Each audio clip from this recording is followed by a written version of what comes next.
BPSC जो अभ्यर्थियों पर लाठीचार्ज हुआ, उसके बाद उनकी परीक्षा हुई बापू सभागार वगैरह में जो कैंसिल हुआ था, सभी जगहों पर रद्द करने की मांग आप भी लगातार कर रहे हैं, इसको लेके क्या कहना है आपका?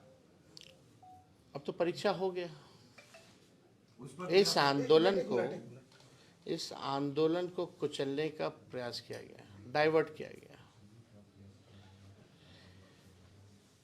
हम किसी पे टिप्पा टिप्पणी नहीं करना चाहते हैं, लेकिन ये आंदोलन की शुरुआत आप लोगों को पता होना चाहिए कि कहाँ से हुई थी। ये स्वतः छात्रों ने आंदोलन शुरू किया था। कोई प्रेस कॉन्फ्रेंस में बीपीएससी के लोगों ने नॉर्मलाइजेशन की बात की थी और लोग कंफ्यूज थे, स्पष्ट नहीं था बीपीएससी का स्टैंड। इस नॉर्मलाइजेशन के खिलाफ छात्रों ने सबसे पहले आवाज़ उठाया। जब छात्र नॉर्मलाइजेशन को लेकर के सवाल उठा रहे थे तो लोग कहाँ थे, कहाँ गए थे? हम लोग 28 नवंबर को विधानसभा में हम लोगों ने इस बात को उठाया। हम लोगों ने वीडियो कॉल पे लोग बुलाया। हम कटिहार थे, कटिहार से हम आए क्योंकि छात्र नहीं चाहते थे कि इसका राजनीतिकरण हो, कोई पॉलिटिकल माइलेज ले। इसलिए जो है हमने जो है इसको पॉलिटिकलाइज नहीं होने दिया। हम भी चाहते तो अपने लाखों लोगों को बुला के बैठ जाते, लेकिन मामला कुछ और होता तो बड़ी बात नहीं है हमारे लिए। लड़ाई तो सर आप सुन लीजिए, पूरा समझना पड़ेगा ना। बीपीएससी के परीक्षार्थी अभी जो शॉर्ट टाइम का पीरियड दे करके एग्जाम करा दिया गया है, उसके विरोध में है। आप देखिए ना, आप बोल लीजिए सर। हम मिले उन लोगों से, हम भी चाहते तो लोगों को बुला के बैठ जाते, इधर गाइड कर देते, उधर अब रख दिए। कोई इधर बुलाता, कोई उधर बुलाता। हमने उस समय भी कहा था कि हमारा पूरा नैतिक समर्थन उन छात्रों के साथ है। और उनसे मिलने के बाद हमने एक बार नहीं, 2 बार मुख्यमंत्री को हमने पत्र लिखा। अब आप बताइए, लोकतंत्र में, संवैधानिक ढांचे में अगर नेता विरोधी दल, माननीय मुख्यमंत्री जी तो मौन विधानसभा में भी रहे, दोनों सदन में कुछ नहीं बोले किसी भी इशू पर। इस बार हमने जब चिट्ठी लिखा नेता विरोधी दल के हैसियत से, छात्रों का जो संदेह है कि भाई बीपीएससी को क्लियर करना चाहिए कि नॉर्मलाइजेशन होगा कि नहीं होगा, माननीय मुख्यमंत्री जी ने कोई जवाब नहीं दिया। अब आप समझ सकते हैं वो किसको जवाब देंगे। फिर उनकी जवाबदेही 13-14 करोड़ बिहारियों के प्रति है। लेकिन अगर हम विपक्ष नेता होने के नाते अगर हम उनको चिट्ठी भेज रहे हैं तो उसका चिट्ठी का कोई जवाब ही नहीं। नीति आयोग की रिपोर्ट में आपने देखा होगा बिहार जो है गरीबी में, पलायन में और बेरोजगारी में नंबर 1 है। और 20 साल से यहाँ एनडीए की सरकार चल रही है और सबसे बड़ा इशू जो है पलायन का है, बेरोजगारी का है, महंगाई से महिलाएं, हर कोई त्रस्त हो चुका है। तो इसी के तहत जो हम लोगों ने तय किया, जगह जगह जाकर के, कई जगह कहना है स्मार्ट मीटर से लोग परेशान हैं, लैंड सर्वे दाखिल कार्य में जिस प्रकार से घुसखोरी हो रही है उससे लोग जो है बहुत परेशान हैं, ब्लॉक थाने में भ्रष्टाचार बढ़ा हुआ है, कोई किसी की सुन नहीं रहा है। इसी के तहत हम लोगों ने तय किया था कि हम लोगों की सरकार आएगी, क्योंकि महंगाई इतनी ज़्यादा है कि महिलाओं को घर चलाना मुश्किल हो रहा, बचत कुछ नहीं हो पाता। अपने पैर पे कम से कम खड़ी हूँ, आर्थिक न्याय उन महिलाओं को हम लोग दें। इसलिए माई बहन मान योजना के तहत हम लोगों ने घोषणा किया है और ये प्रण है कि उन महिलाओं को सरकार बनते ही 1 महीने के भीतर इस योजना की शुरुआत कर दी जाएगी और हर महीने प्रति माह 2500 रुपये उनके खाते में जाएगा। इसी के तहत हम लोगों ने तय किया कि बिहार में बिजली जो है देश भर में सबसे ज़्यादा महंगा बिहार में बिजली मिलता है, तो 200 यूनिट फ्री में बिजली हम लोग जो है हर घर लोगों को उपलब्ध कराएंगे। जो वृद्धा पेंशन है, सामाजिक सुरक्षा पेंशन है, जो बगल में झारखंड में चले जाओ तो वहाँ 1000 रुपये है, यहाँ 400 रुपये मिलता है। और इस महंगाई में कोई मतलब नहीं है, तो इसलिए इसको 400 से बढ़ा करके हम लोग जो है 1500 रुपये करेंगे। आप देखिएगा, हम लोगों ने जो कहा है वो किया है। आज कहीं भी चुनाव होता है तो वहाँ नौकरी की बात की जाती है, बेरोजगारी की बात की जाती है।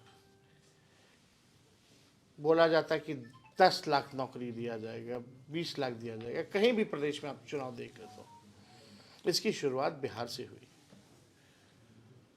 हम लोगों की सरकार नहीं बनी, कुछ सीटों से हम लोग रह गए, लेकिन जब 22 में दोबारा मुख्यमंत्री उधर से छोड़ करके इधर आए तो हम लोगों की जो महागठबंधन की सरकार जो 17 महीने चली, उसमें 5 लाख लोगों को हम लोगों ने सरकारी नौकरी दिया। अभी जो बीपीएससी की जो परीक्षाएं वगैरह चल रही हैं, उसी का 3.5 लाख प्रक्रियाधीन जो हम लोग करा के आए थे, जो बहालियाँ निकलने वाली थी, बीच में चाचा जी चले गए, ये वही बहालियाँ हैं। तो 3.5 लाख प्रक्रियाधीन, देश में पहले ऐसा कहीं नहीं हुआ कि गांधी मैदान, जहां आज एनडीए की सरकार छात्रों पर लाठी मार रही है, लोगों के चेहरे में आंसू है, वही गांधी मैदान उन 17 महीनों में 3 महीने के भीतर बिना पेपर लीक हुए लोगों के हाथ में नियुक्ति पत्र वितरण हम लोगों ने किया। वही पटना का गांधी मैदान जहां रैलियां निकलती हैं पॉलिटिकल पार्टियों की, वहां हम लोगों ने बेरोजगारी को ख़त्म करने के लिए रैला निकाला और एक साथ पूरे बिहार में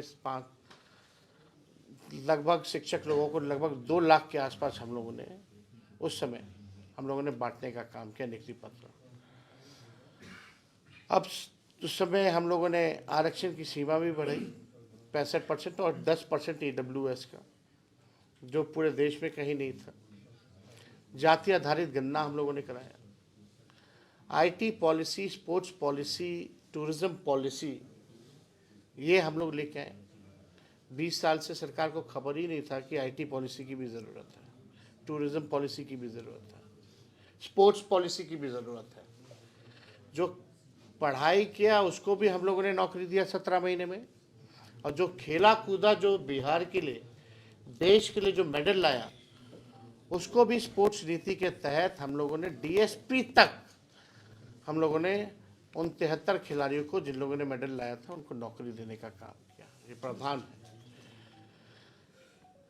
समान काम समान वेतन के लिए लगातार कई सालों से नीतीश जी के राज में डंडे खा रहे थे नियोजित शिक्षक। 4.5 लाख नियोजित शिक्षकों को हम लोगों ने राजकीय कर्मी का दर्जा दिया। हम लोगों ने 50,000 करोड़ का निवेश बिहार में ला करके MOU साइन कराया। तो हम लोगों के 17 महीने के काल में जो काम हो रहा था, आज बीजेपी के 2 उप मुख्यमंत्री को एक काम बता दो कि इन लोगों ने किया। एक बहाली नहीं निकली, और निकल भी रही है तो उसमें आप हालात देख सकते हैं क्या है। हमारे आने से पहले सरकार में पेपर लीक, जाने के बाद पेपर लीक, छात्र जो है आंदोलन कर रहे हैं, सरकार जो है लाठी चार्ज कर रही है, इस ठंड में अन्याय कर रही है लोगों के साथ। तो आप समझ सकते हैं कि बिहार में यहाँ कोई सरकार नाम की चीज़ नहीं रहेगी। ये इसलिए कहना पड़ रहा है क्योंकि माननीय मुख्यमंत्री जी मौन है। किसी भी गंभीर से गंभीर विषय पर मुख्यमंत्री बोलते नहीं है, या बोलने नहीं दिया जा रहा। हमारे साथ तो खूब बतियाते थे, मीडिया से इंटरेक्ट करते थे। आज क्या परिस्थिति बन गई कि मुख्यमंत्री को हाईजैक कर लिया गया। यात्रा पे वो निकले, किससे संवाद कर रहे हो, किससे बात कर रहे हो? जो अधिकारी जो ट्रेन किए हुए उन्हीं लोगों के साथ, जो पटना में सिस्टम बैठता है वही सिस्टम घूम रहा है। तो किससे संवाद कर रहे हैं? और इस यात्रा के नाम पे 2 अरब 25 करोड़ 78 लाख रुपए खर्च किया जा रहा है। आप कहो बिहार गरीब राज्य है, और दूसरी तरफ एक यात्रा पर अपने मालिक से बात करने के लिए वो भी नहीं कर रहे हैं। वो उस पर अगर 2 अरब 25 करोड़ 78 लाख रुपए खर्च किए जा रहे हैं, तो पैसा कहाँ है, कहाँ खर्च हो रहा है? ये यात्रा अधिकारियों की लूट की छूट की यात्रा है। ये प्रगति यात्रा नहीं, ये दुर्गति यात्रा है। किस बात की प्रगति आप बोल रहे हैं? बिहार को अब विशेष राज्य का दर्जा के बारे में माननीय मुख्यमंत्री जी, जनता दल यूनाइटेड अब क्यों नहीं बोल रहे हैं? क्यों नहीं भाजपा के लोग अब दिला देते हैं बिहार को विशेष राज्य का दर्जा? चुनाव में तो बोलते हैं, वादा करते हैं कि देंगे, लेकिन जब चुनाव खत्म हो जाता है, सबसे ज़्यादा वोट बिहार से मिलता है, सीटें लगातार 3 बार से एनडीए को जाता रहा है एमपी का। कितने केंद्र मंत्री बिहार में, उनका काम गिना दो ना, बिहार के लिए क्या किया। शायद बिहार के लोगों को पता ही नहीं होगा कि कितने केंद्र मंत्री हैं, या यहाँ भी जो मंत्री है उनका भी नहीं पता होगा कि कौन मंत्री है। ये हालात है। तो पूरी तरीके से सिस्टम यहाँ जो है अफसरशाही काबिज हो गया है। माननीय मुख्यमंत्री जी टायर्ड हो चुके हैं और रिटायर्ड अधिकारियों के साथ वो सरकार चला रहे हैं। तो अब लोगों का भरोसा उन पर से उठ गया है। अब माननीय मुख्यमंत्री जी कोई निर्णय लेने लायक नहीं रह गए। तो हम लोग हर जगह यात्रा जा रहे हैं। आज कैमूर में हम लोगों का आना हुआ है। सभी लोगों से बातचीत होगी, संवाद होगी, और आप लोग जितने पत्रकार भाई हैं, अगर आप लोगों को कोई सवाल पूछना है तो ज़रूर पूछ सकते हैं। 4 दिन पहले नीतीश कुमार को लेकर चर्चा हुई थी कि सरकार में फिर जाने वाला है, उनका कि अब हम जाने वाले नहीं हैं, बीजेपी प्रसाद ही रहेंगे। नहीं, हम तो पहले से कह रहे थे भाई, कौन उनको ले कौन रहा है? राजद में मतभेद दिख रहा है। आपके पिताजी कहते हैं कि उनके लिए दरवाजा खुला है, आप कहते हैं कि नए साल में मैंने तो हम राय देते हैं ना उनको, हमने राय दिया है।